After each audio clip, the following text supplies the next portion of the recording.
Bom, torcedor vascaíno, vambora para mais um vídeo, mais um Acorda Vascão, aqui no nosso canal do Gigante Vasco. O primeiro vídeo desta quarta-feira, quarta de preparação no CT Moacir Barbosa, o Vasco que hoje foca completamente no jogo desse próximo domingo contra a equipe do Palmeiras. É mais uma decisão, é mais um jogo com clima de final para esse elenco. A gente vai trazer aqui todas as novidades a vocês. O elenco volta ao CT Moacir Barbosa nessa quarta-feira. Ontem, infelizmente, não tivemos a presença do atacante argentino Pablo Verratti, o jogador que entrou em campo nesse último domingo contra a equipe do Flamengo no Clássico dos Milhões, sem estar 100%.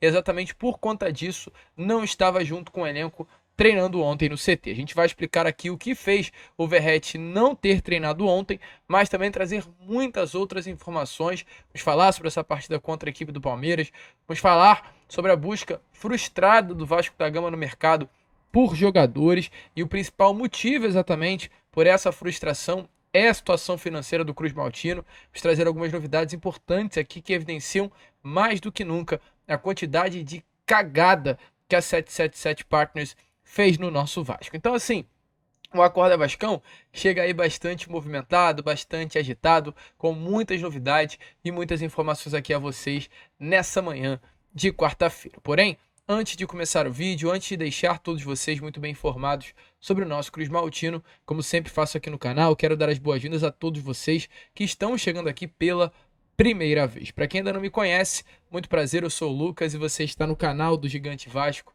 o canal do torcedor vascaíno. Agradecer, é claro, sempre pela marca aí dos 139 mil inscritos que conseguimos chegar aí nessa última segunda-feira. Muito obrigado por todo apoio e por toda ajuda que vocês têm dado aqui ao nosso canal. E vamos agora em busca, né, claro, dos 140 mil. Faltam pouquíssimas pessoas para conseguirmos chegar a esse número tão importante para o nosso trabalho. Então contamos aí com todos vocês que estão aí do outro lado. Caso você esteja aqui todos os dias já acompanhando o nosso trabalho, vem aqui embaixo rapidinho e já se inscreva. Caso não, meu amigo torcedor vascaíno, vem aí agora, você pela primeira vez aqui no nosso vídeo, acompanhe o nosso conteúdo e caso realmente curta a forma com que nós informamos vocês, se inscreva no final do vídeo. Show? Então, vambora, né? Sem muita enrolação, falar logo de Vasco da Gama. Quero começar aqui primeiramente com vocês este Acorda Vascão, falando exatamente sobre essa tarde de ontem no CT Moacir Barbosa. Como está aparecendo aí na imagem a vocês, o elenco Cruz Maltino foi a campo no CT para o primeiro dia de preparação para esse jogo tão importante que o Vasco da Gama terá nesse próximo domingo contra a equipe do Palmeiras. O Vasco ontem foi com todo mundo ao CT, né? Tivemos aí a presença do Souza, do próprio Coutinho, muito alegre, como apareceu aí nas imagens, a presença também do Matheus Carvalho, do GB, todo mundo foi a campo na tarde de ontem no CT Moacir Barbosa. O Vasco trata esse jogo aí que vai acontecer nesse próximo domingo como de fato uma grande final. O Vasco irá enfrentar um grande adversário que tem nos últimos 5 jogos pelo Campeonato Brasileiro 4 vitórias e está invicto a exatamente 6 partidas, sendo que desses últimos 5 jogos, as 4 vitórias que aconteceram elas são seguidas. O Palmeiras venceu aí nesse último final de semana a equipe do Cuiabá pelo placar de 5-0 e antes de ter vencido a equipe do Cuiabá por 5-0, havia vencido a equipe do Atlético Paranaense dentro da Arena da Baixada pelo placar de 2-0, venceu também o Criciúma pelo placar de 5-0 e venceu também a equipe do São Paulo pelo mesmo Brasileirão pelo placar de 2-1. Então assim, Palmeiras vem de 4 vitórias seguidas, vem de 2 eliminações também, tanto na Copa do Brasil para o Flamengo quanto na Copa Libertadores para o Botafogo. É uma equipe que está mordida e hoje foca única e exclusivamente no Campeonato Brasileiro. Não à toa já está aí na segunda colocação, está a 3 pontos apenas de distância do líder, que é o Botafogo. Mira ser o grande campeão do único campeonato que disputa e o Vasco da Gama estará pela frente no caminho dessa grande equipe. E a gente espera, é claro, que o Vasco possa fazer um jogo duro, até porque o Vasco hoje, fica nítido, não é uma equipe que se entrega fácil, né? A gente olha para esse elenco do Vasco e vê que não é um elenco estrelado, não é um elenco cheio de craques. É um elenco bom e é um elenco capaz de fazer história, assim, nesse ano de 2024 com a camisa do Vasco. Mas é um elenco que tem como grande e principal característica, ao meu ver, ser um time aguerrido, um time que luta, se entrega, um time que é difícil de vencer. O Vasco é uma equipe difícil de vencer. Domingo a gente não jogou bola, domingo a gente foi inferior ao rival, mas lá no finalzinho a gente achou um gol. que o Vasco é um time chato, assim como também contra o Atlético Paranaense no meio da semana. Com um a menos, levando de 2-0, sendo pressionado, achamos um gol, resistimos até o final e passamos de fase. Esse é o Vasco. É um Vasco que não vai deixar de jogar e vai lutar até o final pelo resultado que foi a campo para conquistar. E tem esse jogo importante contra o Palmeiras nesse próximo domingo. O Vasco foi a campo ontem, né? Como apareceu aí na imagem a vocês. Voltará a campo nessa quarta-feira, um treino que vai acontecer na manhã de hoje. Em breve aí o elenco Cruz Maltino estará se reunindo dentro do CT Moacir Barbosa.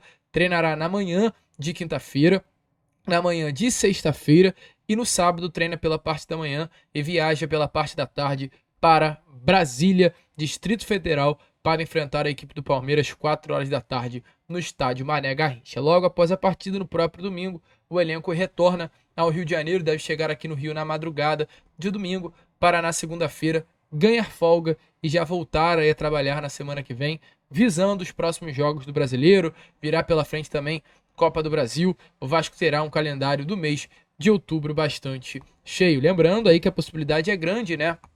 Para que no mês de outubro o Vasco possa ganhar 2 grandes reforços. Se vocês puderam observar com cuidado nas imagens que a gente passou a vocês do treino de ontem, pudemos observar na imagem a presença do Jair. O Jair, diferente do Paulinho, já treina novamente com o grupo. O Jair já treina com bola, já fechou praticamente essa fase de transição, né? Já está aí realmente junto ao elenco, ainda não está à disposição do Rafael Paiva para as partidas, até porque está sem ritmo, mas é um atleta que já treina normalmente. Não há mais problema de lesão para o Jair. A grande questão hoje do Jair é realmente a forma física. Colocar o atleta novamente em ritmo para conseguir vestir a camisa do Vasco da Gama. Terá aí todo esse mês de setembro, né, para exatamente entrar em ritmo. Tem uma expectativa para pelo menos a segunda partida, tá? Jogo de volta contra o Atlético Mineiro pela Copa do Brasil, o Jair já possa estar à disposição. Falando em jogador à disposição, ontem, infelizmente, se vocês também observaram com cuidado aí nas imagens, o Verratti, nosso grande atacante, não esteve treinando. O Verratti, infelizmente, ele foi desfalque no treino de ontem no CT Moacir Barbosa e poderia ter sido um desfalque até nesse último domingo contra a equipe do Flamengo. O Verratti, ele entrou em campo no Clássico dos Milhões, mas ele não estava 100%. O Verratti estava mal. Informações é que o Verratti acabou contraindo um quadro de gastroenterite. Ele foi a campo até em um estado febril. Estado febril, para você que não sabe, é ali mais ou menos uns 37 graus, é quando você não está 100%. E exatamente por conta disso, o Verratti não conseguiu desempenhar muito bem. Acho que a gente que está acostumado com o Pablo Verratti aguerrido, que vai para cima, que se entrega, a gente viu esse Verratti que ficou faltando um pouquinho mais dele nesse último domingo, exatamente por conta disso.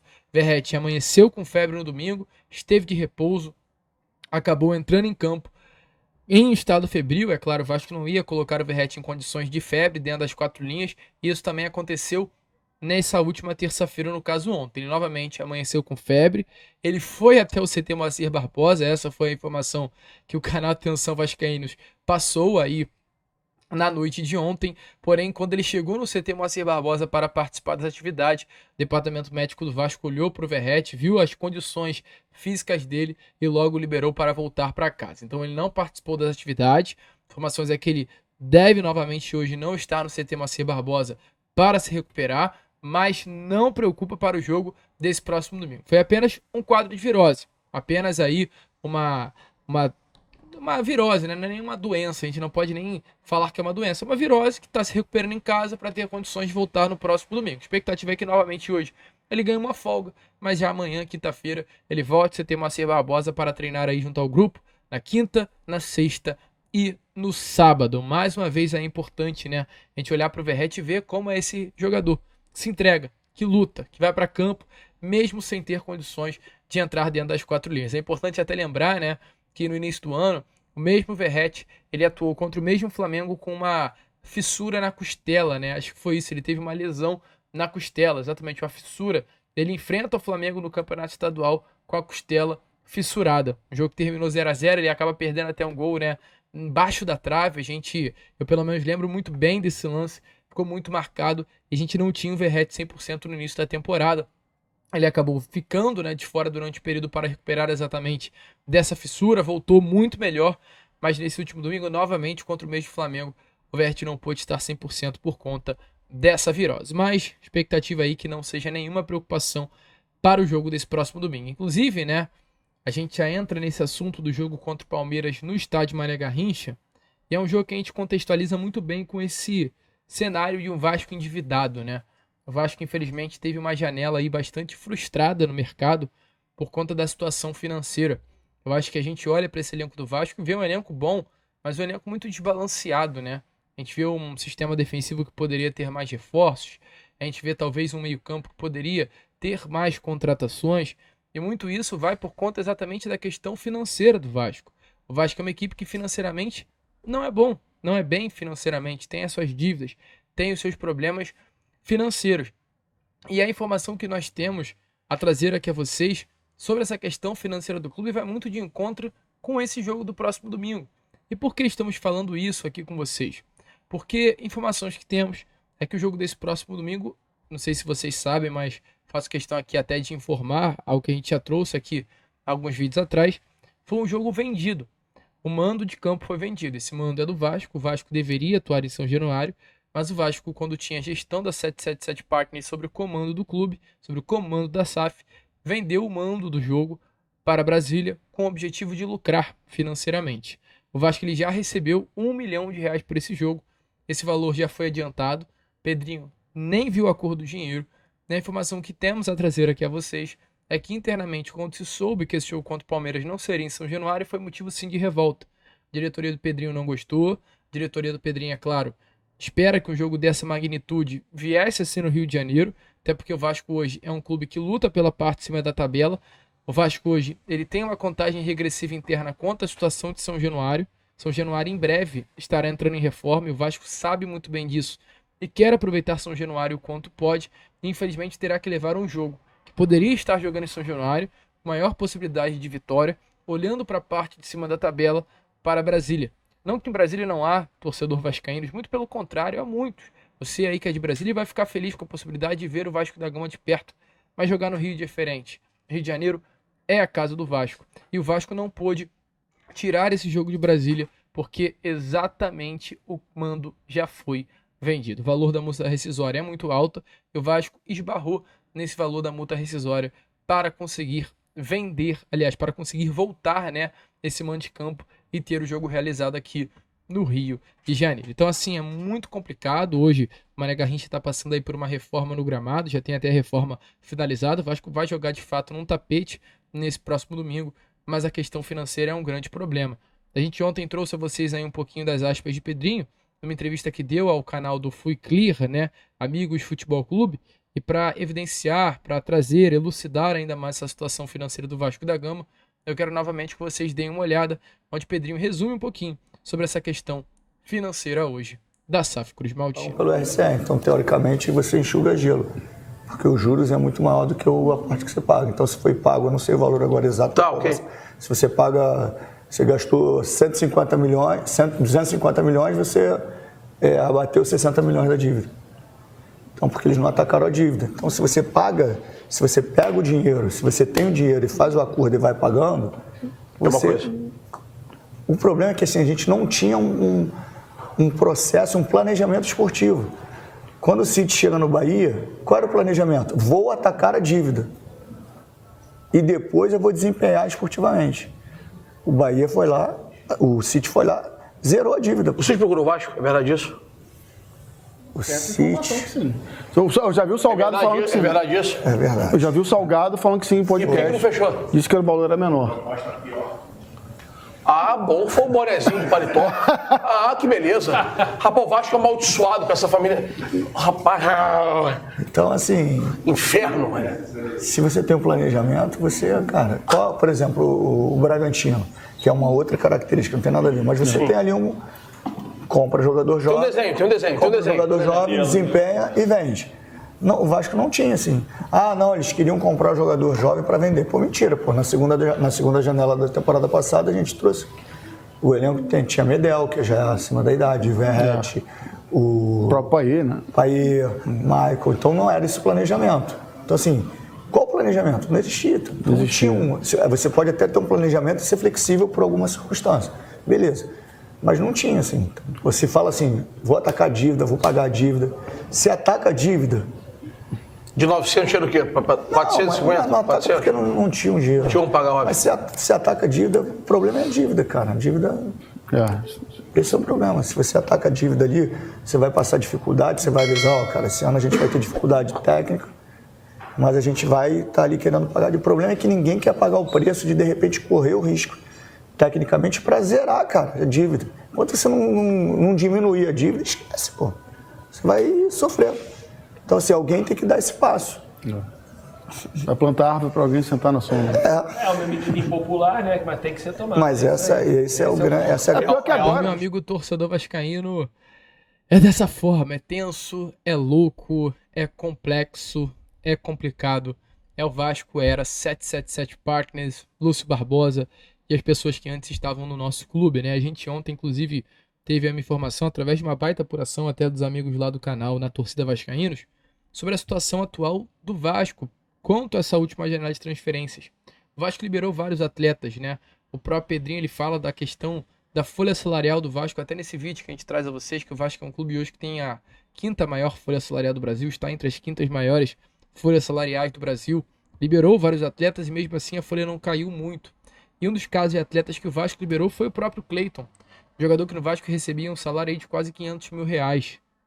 500 mil reais. E um jogador que teve dificuldade para sair do Vasco e ser emprestado à Europa por conta dos altos vencimentos mensais. O Vasco é um clube que estava pagando mais pelo Cleiton do que a Europa pagava. E o Vasco, para liberar o Cleiton, ele teve que pagar ao Casa Pia. Informações que nós tivemos ontem é que o Vasco pagou 16 milhões de reais ao Casa Pia porque precisava concluir a compra antes de emprestá-lo ao Rio Ave. Olha que loucura, cara. Eu não sei se vocês lembram, mas o Vasco ele faz um esquema, né, com o Casa Pia de comprar o Cleiton, mais uma compra que seria feita em partes, e o Vasco teria o Cleiton emprestado por um ano e após o empréstimo, obrigação de compra do jogador.